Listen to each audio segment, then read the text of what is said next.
So this morning I'm going to be demonstrating with Verbble. Verbble is a AT&T certified solution that is based on the Speech API. What I'm going to do is I'm going to give you a run-through of the use case that we have specifically with Verbble. And then we're going to actually do it live. We're going to do it no smoke and mirrors. We're going to actually hit the API and see the results come back live. A little bit about us and why we're up here. We're based in New York. We've been around since 2004. We do everything with voice and audio, speech recognition, things of that nature. We're thrilled to be working with AT&T, and we're going to show you some fun stuff. As I said earlier, we're going to be using Verbble today in this demonstration. And let's go through what it is that Verbble actually does and what the use case is within speech rec itself. Verbble takes any form or screen and we verbalize it or mobilize it as it may be. Any form or screen typically would be an enterprise use case, so you'd be thinking more along the lines of SAP, Salesforce, Word templates, things of that nature. What we're going to do is we're going to talk, type, or tap enable them. The talk is obviously powered by the AT&T Speech API, a particular use case. And then when the user is completely done with their process, we're going to send the work as a sum total back to wherever it belongs. All right? So let's drill down and see how that actually works within AT&T. What we see here is the general ecosystem and the major players within the platform. And what we're going to do is we're going to today use this iPad I have in my hand, and we're going to take an utterance, whether that be an audio stream or a physical file that's already been recorded and then sent up afterwards. We're going to send that up to the Verbble platform. Right? So we're a platform-to-platform integration, this particular use case. We're going to do all of that pre-processing that Michael was talking about, some of that, make sure that the audio file is healthy, make sure that it's the proper format, upsample, downsample, things of that nature. Make sure it's ready. When we're finished processing, we're going to have AT&T ready utterance, or stream, as it may be. From there, we're going to send it to the API, where it will actually be rendered. All of that stuff that Will was just explaining, the responses, things of that nature, it all comes back to us. Where we do some post-processing. Post-processing is just basically further scrubbing for the user. And then we're going to send that back down to the client, whatever it may be. When we're done with all of it, we're going to take a package and we're going to send it right over to Salesforce. Okay, so let's try to do that live.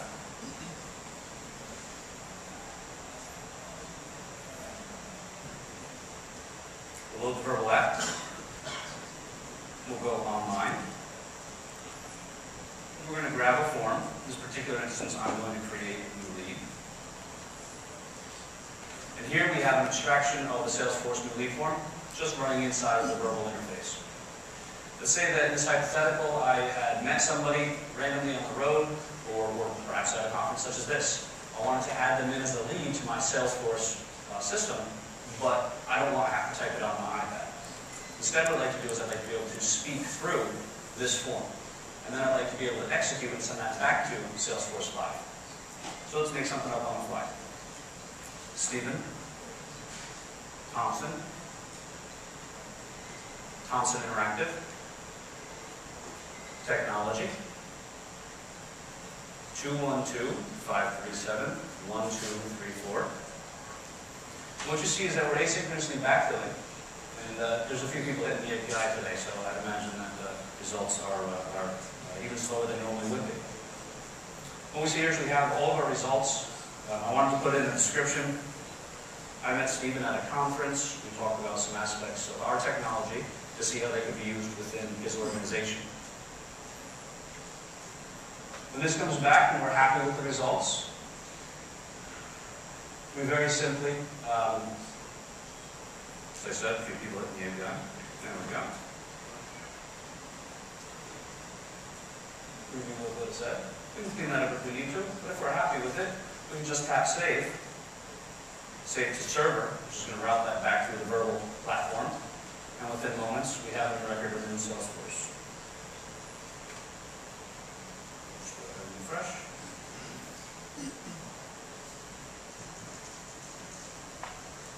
And here's our new lead in Salesforce.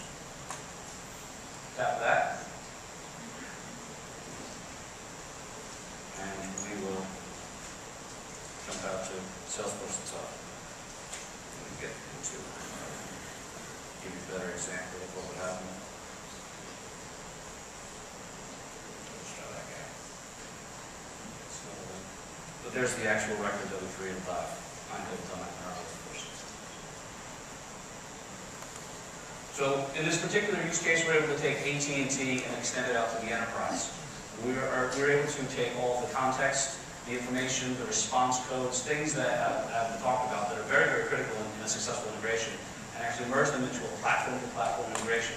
A lot of you folks may be thinking of end-user focused or a device directly to the API platform, but it's interesting to know how extensible it is, and then you can actually take existing platforms entirely and plug them directly into the AT&T API. If you permit me, what I'd like to do is spend a little bit of my remaining time going through a couple of things that we have run into over the past 10 or so years here that we've been working inside of Verdatum and with the Verbble platform. There's a couple of things that you'll notice up here that I consider your primary integration considerations. For those of you who've already thought through this might just act as a validation that you're on the right track. And for those of you who are new to thinking about integrations and how you use speech within your solution, this will be a quick checklist from an integrator's perspective, not necessarily from AT&T's perspective, but from the guy that's already done it. This is some of the stuff that I had to think about as an organization we had to solve. First thing that you want to obviously be sure of is accuracy, right? Accuracy is how well it heard you, but it is not formatting.